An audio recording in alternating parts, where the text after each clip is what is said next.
Kabanata 621. Ipinaliwanag ni Quinton ang dahilan ng kanyang pagtawag. Bagaman alam niyang maaaring hindi totoo ang mga plaka ng sasakyan ay wala na siyang ibang pagpipilian kaya ibinigay niya ito kay Leon, na umaasang makatutulong ito sa kanya at sa mga shears na malaman ang katotohanan. Sige, gagawin ko ang lahat ng aking makakaya. Sumang-ayon at tumango si Leon bago kumuha ng papel at panulat upang isulat ang mga numero ng plaka. Nang matapos ang tawag ay nagtanong si Cynthia, "Leon, ano ang nangyayari? Bakit ganyan ang iyong mukha? Anong nangyari?"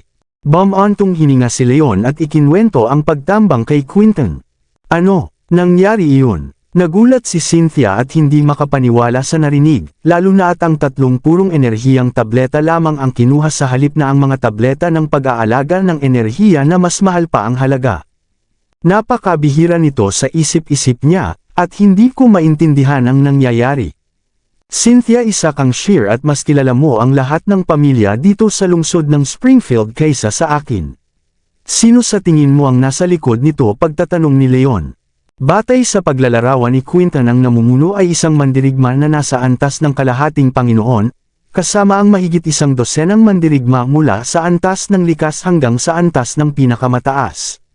Ganyang kalakas na puwersa ay tanging mga hari ng Timog at Hilaga o isa sa 4 na dakilang pamilya lamang ang makakapagtipon, sabay na pag-iisip ni Cynthia. Karamihan sa mga pamilya dito ay kayang magkaroon ng ganyang lakas, ngunit dahil isa ang mga Hunt sa 3 pinakamakapangyarihang pamilya sa lungsod ng Sikov na may malaking impluensya ay hindi sila hahayaang galawin ng mga karaniwang pamilya, kaya ang mga hari at ang 4 na dakilang pamilya na lamang ang posibleng may gawa nito. Ganyan ba kalakas ang mga hari ng Timog at Hilaga? Nagulat si Leon. Hindi niya gaanong kilala ang hari ng Hilaga ngunit alam niyang nasa pinakamataas na antas lamang ng pinakamataas ang hari ng Timog at hindi dapat ganyan kalakas. Oo naman, pareho na silang nasa antas ng kalahating Panginoon sa loob ng 2 o 3 taon na, at isa sila sa pinakamahuhusay na mandirigma sa ikalawang henerasyon. Kahit ang mga matatandang mandirigma ng karamihan sa mga karaniwang pamilya ay baka hindi sila mapantayan, paliwanag ni Cynthia. Kaya pala nasa antas ng kalahating Panginoon si Vincent Paul. Napagtanto ito ni Leon. Ang antas ng kalahating Panginoon ay kabilang pa rin sa pinakamataas na antas ng pinakamataas, kaya minaliit niya ang lakas nito. Bakit sa tingin mo kaya pangalawa lamang ang mga hari sa 4 na dakilang pamilya at nauuna sa lahat ng iba pang pamilya? Inirapan siya ni Cynthia. Maaaring walang malaking hukbo ang mga hari tulad ng ibang pamilyang matagal na ang pinagmulan, ngunit pareho na silang nasa antas ng kalahating Panginoon. Lahat ng mandirigma ay may pangarap na maging pinakamahusay sa lahat, anuman ang maging kapalit nito. Karamihan sa mga karaniwang pamilya ay takot sa mga hari at hindi nagtatangkang makipagsabayan sa kanila, kaya naman nasa mataas na posisyon ang mga ito. Cynthia, sino sa tingin mo sa mga hinihinalang ito ang umatake kay Quinton? Tanong ni Leon na mayroon na ring sariling hinala. Maaari na nating alisin sa hinala ang mga Shears, ang mga Fields, ang mga Collins, at ang mga Youngs, bagaman mayroon silang dahilan upang gumanti sa iyo. Malapit ka sa hari ng Timog at dahil katuwang natin sa negosyo ang mga Hunt ay tiyak na hindi niya ito gagawin ng patalikod, pagsusuri ni Cynthia. Tama ka. Kaya naiiwan na lamang ang hari ng Hilaga, ang mga Fields, ang mga Collins, at ang mga Youngs, pagtango ni Leon na bahagyang hindi naging komportable nang banggitin ang mga Youngs. Ang mga Fields ay matagal ng kaaway ng mga Shears at simula pa noon ay ikaw na ang kanilang pinupuntirya. Siyempre ayaw nilang magtagumpay ang ating pakikipagtulungan sa mga Hunt, kaya sa tingin ko sila ang pinakamalaking hinala. Tungkol naman sa hari ng Hilaga, kilala siya sa pagiging malupit at marahas, kaya siya rin ay pinaghihinalaan. Sa huli ang mga Collins at ang mga Youngs ay hindi gaanong malamang na gumawa nito, ngunit hindi ko rin may aalis ang posibilidad, paliwanag ni Cynthia. Oo, sa tingin ko ang mga Fields at ang hari ng Hilaga na si Harold Lowe ang pinakamalaki ang posibilidad na may gawa nito. Ngunit mahirap tukuyin kung sino sa kanila ang tunay na nag-uutos, sabay na pag-iisip ni Leon, bago ibigay kay Cynthia ang papel na may nakasulat na mga numero ng plaka. Cynthia, ito ang mga numerong ibinigay ni Quinton. Tingnan mo kung may makukuha kang impormasyon mula rito. Sige, tinanggap ito ni Cynthia at agad na tinawagan si Harvey upang simulan ang pagsisiyasat gamit ang mga kakilala ng pamilya. Makalipas ang ilang sandali ay tumawag muli si Harvey at sinabing lahat ng plaka ay hindi totoo, at wala siyang nakuha na anumang kapaki-pakinabang na impormasyon.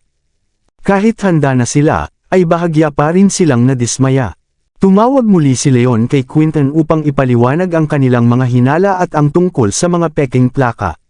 Dahil walang paraan upang malaman kung sino sa hari ng Hilaga o sa mga fields ang may gawa, ay nakiusap na lamang si Quinton na ipagpatuloy nina Leon at Cynthia ang paghahanap hanggang sa matuklasan ang may sala.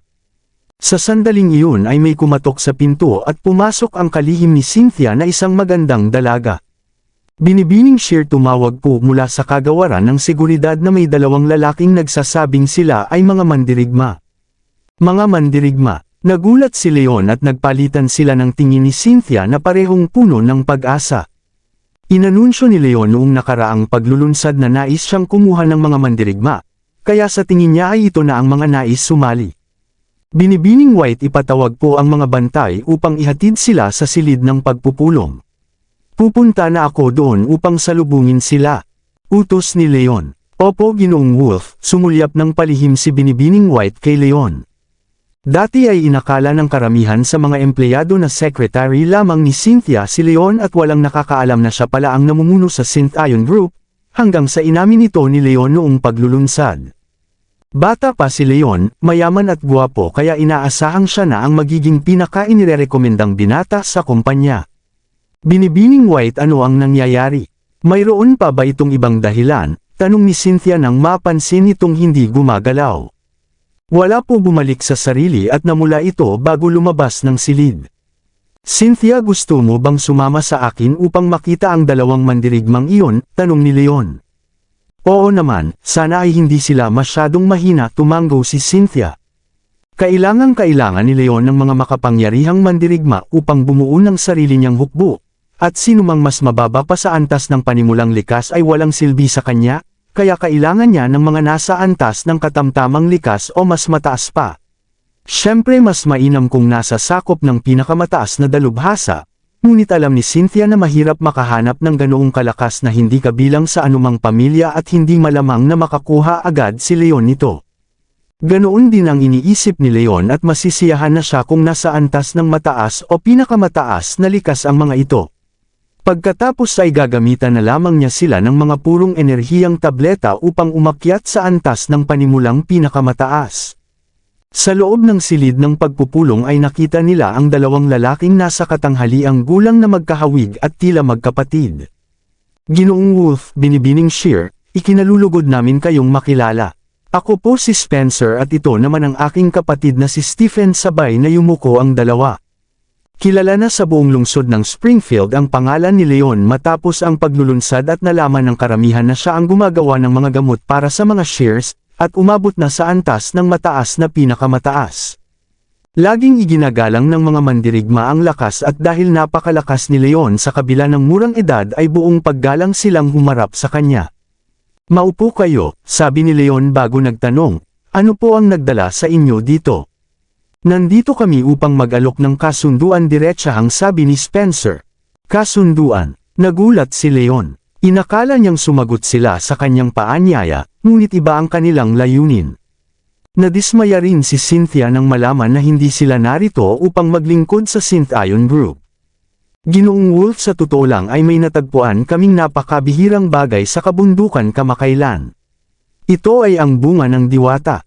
Kung maaari po ay nais naming ipagpalit ito sa dalawang purong enerhiyang tableta, sabi ni Spencer sabay lagay ng isang payak na kahon sa ibabaw ng mesa. Isang bungang kulay lila na kasing laki ng kamao ang nakalagay sa loob nito at may mahinang amoy na tila kahoy na lumalabas mula sa kahon.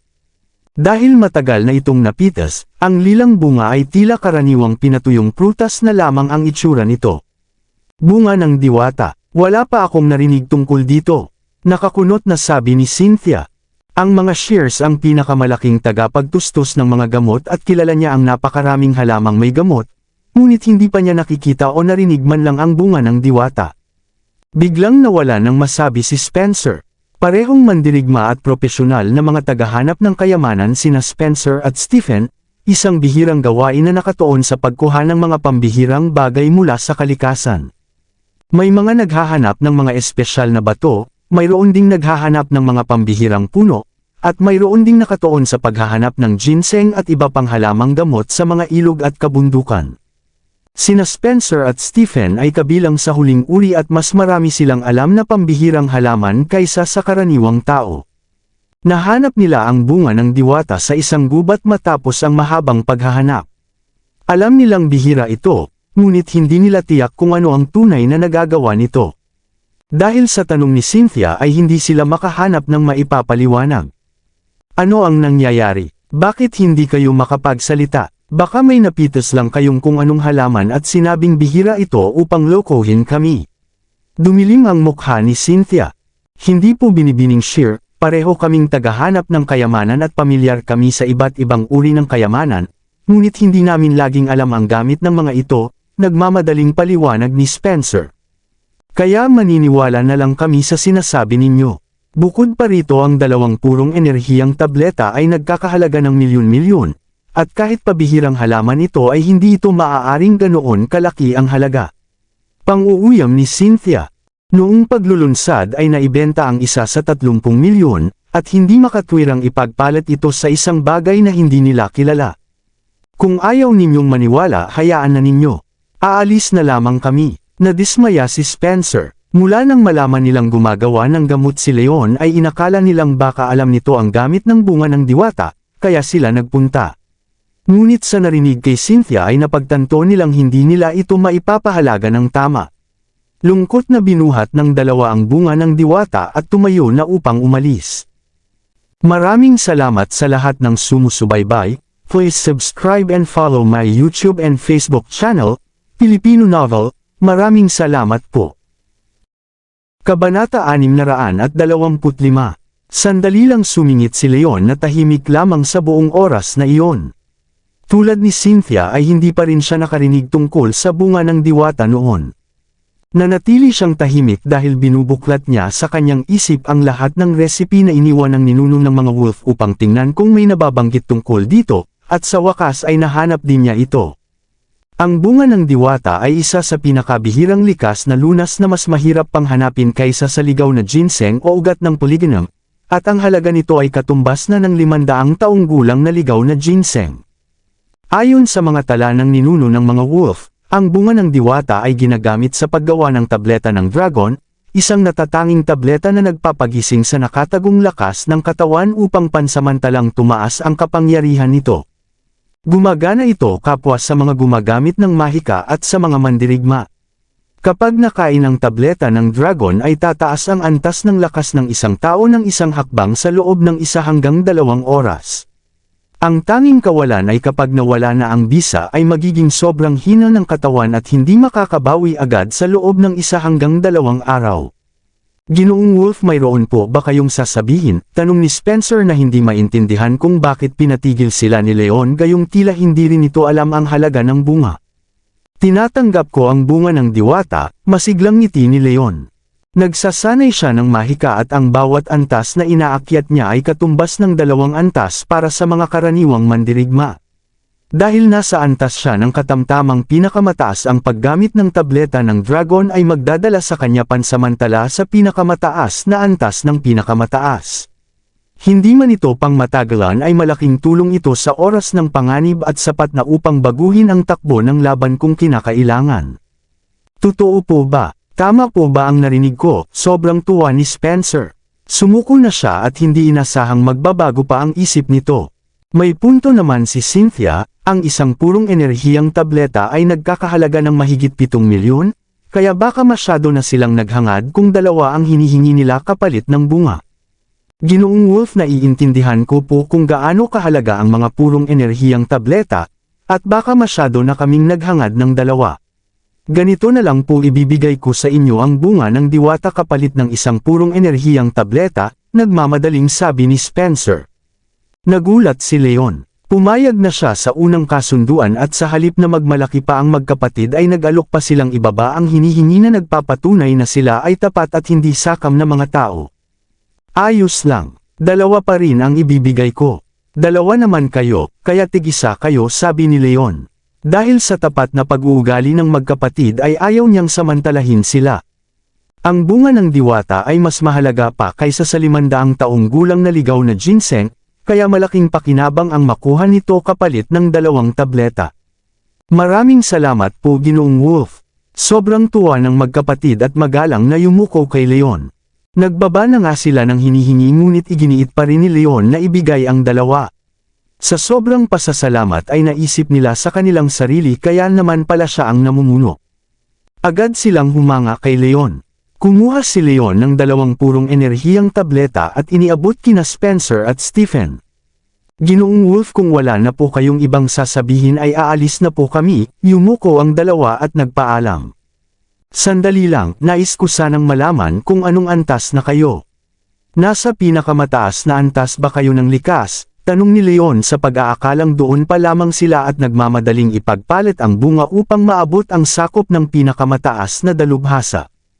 Hindi, umiling si Spencer, pareho na kaming nasa antas ng katamtamang pinakamataas. Ano? Antas ng katamtamang pinakamataas? Sabay na nagulat at natuwa si Leon. Kailangan niya ng sarili niyang hukbo at dahil mabubuting tao at napakalakas ng magkapatid ay perpekto sila para sa kanyang hangarin. Ginoong Sharp, maaari ko bang malaman kung kaninong pamilya kayo naglilingkod? Pinigil ni Leon ang kanyang tuwa at nagtanong. Malaya kaming mga mandirigma at walang pinaglilingkuran, sagot ni Spencer. Napakaganda niyan. Sobrang tuwa ni Leon. Kung kabilang sila sa anumang pamilya ay hindi niya sila makukuha, ngunit dahil malaya sila ay malaya rin siyang mag-alok. Ginoong Wolf, ano po ang ibig ninyong sabihin? Naguluhan ang 2 kung bakit ganyan na lamang ang tuwa ni Leon. Ginoong Sharp, sa totoo lang ay naghahanap ako ng mga mahuhusay na mandirigma na sasali sa Synth Ion Group. Siyempre ay malaki ang inyong matatanggap na kabayaran. Nais ko sanang malaman kung interesado kayo, paliwanag ni Leon. Agad na naintindihan ni Spencer at Stephen na nais silang kunin ni Leon. Paumanhin po, Ginoong Wolf, ngunit nasanay na kami sa malayang pamumuhay. Gayunpaman ay nagpapasalamat kami sa inyong alok, nakangiting paumanhin ni Spencer. Isa sila sa pinakamahuhusay na malayang mandirigma at tinanggihan na nila ang mga paanyaya mula sa ilang makapangyarihang pamilya noon, kaya wala silang dahilan upang tanggapin ang alok ni Leon. Naiintindihan ko. Nadismaya man ay hindi sumuko si Leon at sinabi, kung hindi ako nagkakamali ay ipinagpalit ninyo ang bunga ng diwata para sa mga purong enerhiyang tableta dahil nais ninyong umakyat sa antas ng mataas na pinakamataas. Oo, tama iyan. Kami ay mga tagahanap ng kayamanan at madalas kaming nasa malalayong kagubatan.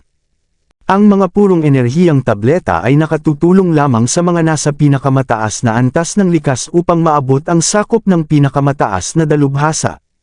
Para sa mga nasa antas ng katamtamang pinakamataas ay mas mababa pa sa 1 sa bawat 10 ang pagkakataong magtagumpay. Kung nais ninyong umakyat sa antas ng mataas na pinakamataas gamit ang mga purong enerhiyang tableta ay baka hindi iyon makatotohanan. Umiling si Leon. Alam naman po namin. Nais lang naming subukan ang aming kapalaran. Kung isa man sa amin ang magtagumpay, iyon na ang pinakamagandang mangyayari.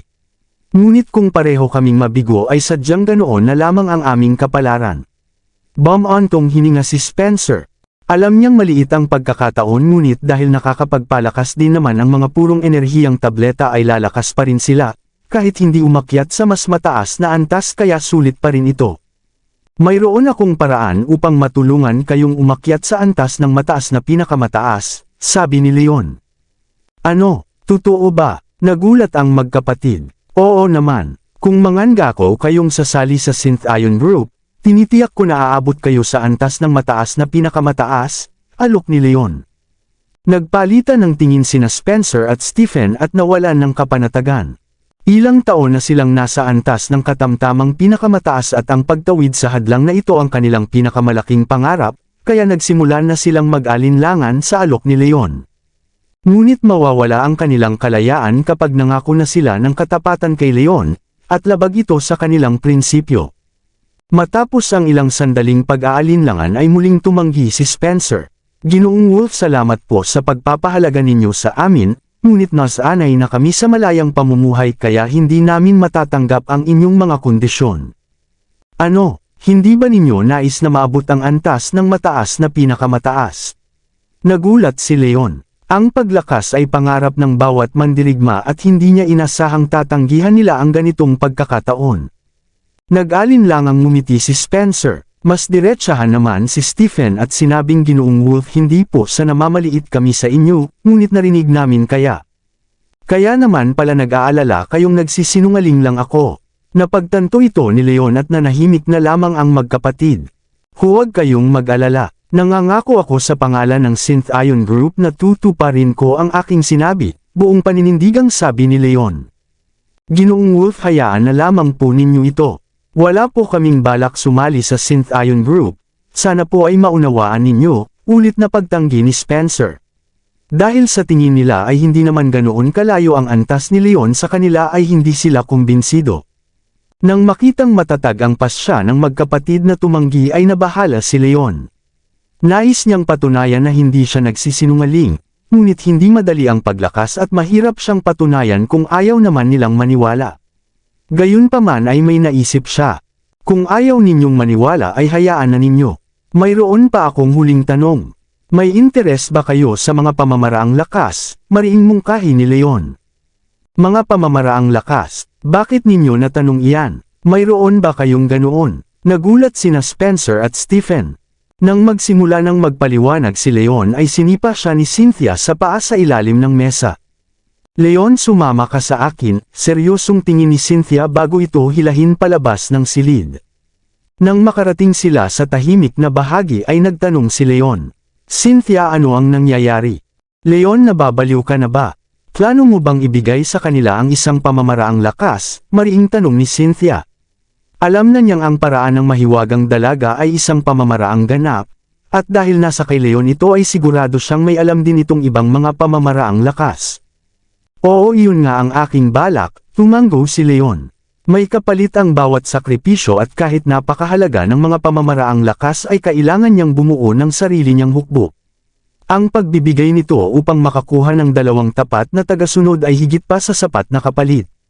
Bukod pa rito, kapag nabuo na niya ang kanyang puwersa, ang lahat ng manunumpa sa kanya ay magiging kanyang mga alagad at kailangan pa rin niyang turuan sila ng mga paraan upang mapalakas ang kanilang angkan. Ito ay pangmatagalang plano na ginagawa na rin ng ibang mga pamilya dito sa lungsod ng Springfield. Dahil hindi ito maiiwasan, mas maaga niyang maibigay ang mga pamamaraang lakas, mas maaga rin niyang makukuha ang tiwala ng magkapatid, at masisimulan na ang pagbuo ng kanyang hukbo.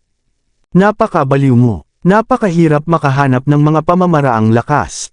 Kapag ibinigay mo lang iyan ng ganyan ay mapapahamak ka kapag nalaman ng iba, galit na sigaw ni Cynthia. Hindi naman ganoon kasama ang tingin ko sa kanila, at basta ko lang silang paalalahanan na huwag magsasabi sa iba ay sigurado akong hindi nila ako pagtataksilan, walang pag-aalalang sagot ni Leon. Alam man niyang kailangang itago ang mga pamamaraan ay mas kailangan niya ang hukbo. Kung nais niyang makuha ang magkapatid ay kailangan niyang ipakita ang kanyang katapatan sa halip na mag-ingat ng labis. Hindi mo iyan masisiguro. Huwag kang maghusga base sa panlabas na anyo. Hindi mo pa nga sila lubos na kilala ay ganyan na agad ang iyong desisyon. Siguro ay tama ka. Dapat nga ay mas maingat ako. Ganito na lang, utusan mo ang iyong mga tauhan na alamin muna ang tungkol sa kanila. Ganyan ang dapat mong gawin. Dadalhin ko ang aking mga tauhan at aalamin ko ito agad. Bago ako makabalik ay huwag kang gagawa ng padalos-dalos na desisyon, singhal ni Cynthia, ngunit halatang kumalma na rin. Oo, naiintindihan ko. Hindi ako magiging padalos-dalos, pangako ni Leon. Umalis si Cynthia at bumalik naman si Leon sa silid ng pagpupulong. Nang makitang nakabalik na si Leon ay masiglang nagtanong ang magkapatid. Ginoong Wolf, totoo po ba ang inyong sinabi? Mayroon po ba kayong pamamaraang lakas? Totoo man o hindi, kailangan ko munang malaman kung sasali ba kayo sa Synth Ion Group. Kung ialok ko man sa inyo ang isang pamamaraang lakas, tanong ni Leon. Umalis na si Cynthia upang alamin ang tunay na pagkatao ng magkapatid at kailangan pa ito ng panahon kaya hindi siya makakapagbigay ng anumang kasiguruhan bago ito makabalik. Tumitig at nagkatinginan sina Spencer at Stephen nang walang imik. Ang mga pamamaraang lakas ay higit na nakakaakit kaysa sa pag-angat ng antas, kaya natutokso silang tanggapin ang alok.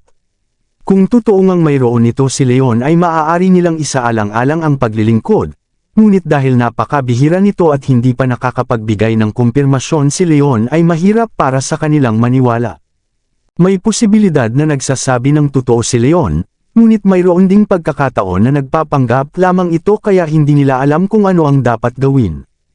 Bibigyan ko muna kayo ng panahon upang pag-isipan ito.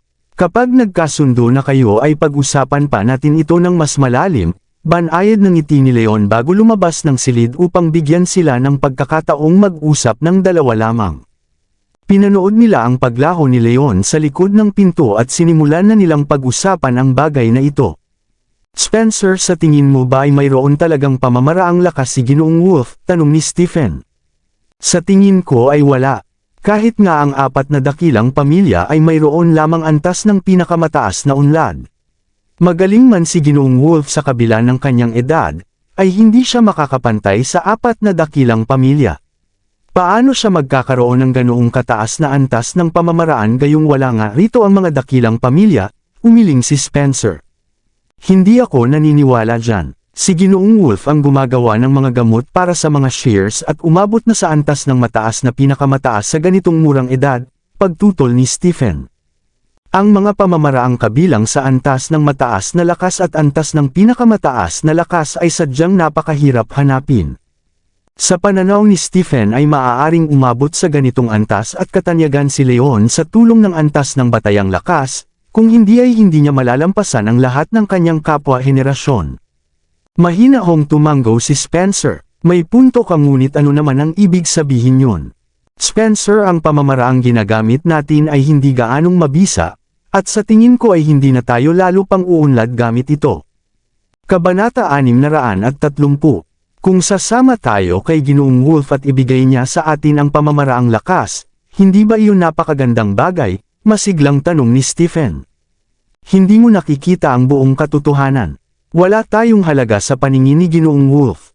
Sa tingin mo ba ay ibibigay niya sa atin ang ganoong pamamaraan? Paliwanag ni Spencer. Nawalan ng masabi si Stephen at bumalik sa sarili. Alam niyang tama ang kapatid. Ang mga pamamaraang lakas ay sadyang napakahalaga na higit pa sa mga minana ng 4 na dakilang pamilya. Kakakilala pa lamang nila kay Leon at kahit totoo ngang mayroon nito ay walang dahilan ng lalaki upang ibigay ito ng walang kapalit. Ngunit paano kung totoo nga? Baka sadyang mapagbigay lang talaga si Ginoong Wolf, o baka talagang gusto niya tayong makuha. Sa tingin ko ay minsan lang ito mangyayari sa buhay natin, at maaari nating subukang sumunod sa kanya. Kung ibibigay nga niya ang pamamaraan ay mananatili tayong tapat sa kanya habang buhay. Ngunit kung hindi niya tutuparin ang pangako o ibigay sa atin ay walang kwentang bagay na sasabihin niyang pamamaraang lakas, ay maaari na lang tayong umalis. Mungkahi ni Stephen. Dahil nakasalalay ang pamamaraang lakas ay ayaw niyang sumuko kahit gaano pa kaliit ang pagkakataon. Masyado kang walang muwang. Marami nang nagawa si Ginoong Wolf at itinuturing na siyang isa sa mga makapangyarihang tao. Kung ipagpapatuloy natin ang pagtanggi ay marahil ay wala siyang gagawin sa atin upang mapanatili ang kanyang pangalan. Ngunit kapag pumayag tayo ay mag-iiba na ang lahat. Kung tataksilan natin siya ay hahabulin niya tayo. Dahil sa ugnayan niya sa mga shears at sa Hari ng Timog ay wala na tayong matitirhan dito sa lungsod ng Springfield, seryosong sabi ni Spencer na alam na hindi nila kayang kalabanin si Leon. Kapag sinira nila ang kanilang pangako ay tiyak na mamamatay sila bago pa man sila makapagtago. Masyado nga akong naging padalos-dalos, malungkot na bulong ni Stephen nang mapagtanto ang maaaring mangyari. Walang bagay na ibinibigay ng walang dahilan. Marami ka pang dapat matutunan. Kapag bumalik si Ginoong Wolf ay tatanggihan na lang natin siya sa halip na umasa sa swerte upang hindi mawala ang ating kalayaan, sabi ni Spencer. Tumanggo si Stephen. Oo, alam ko. Matapos ang kanilang desisyon ay nakapagpasya na ang magkapatid. Makalipas ang 1 oras ay nagmadaling bumalik si Cynthia at ibinalita kay Leon na kilala ang magkapatid bilang mga mararangal na tao, at lalo lamang nagpatibay sa kagustuhan ni Leon na makuha sila. Bumalik sina Leon at Cynthia sa silid ng pagpupulong at tumayo ang magkapatid upang salubungin sila. Matagal-tagal na rin Ginoong Sharp. Maaari ko na bang malaman kung nakapagpasya na kayo?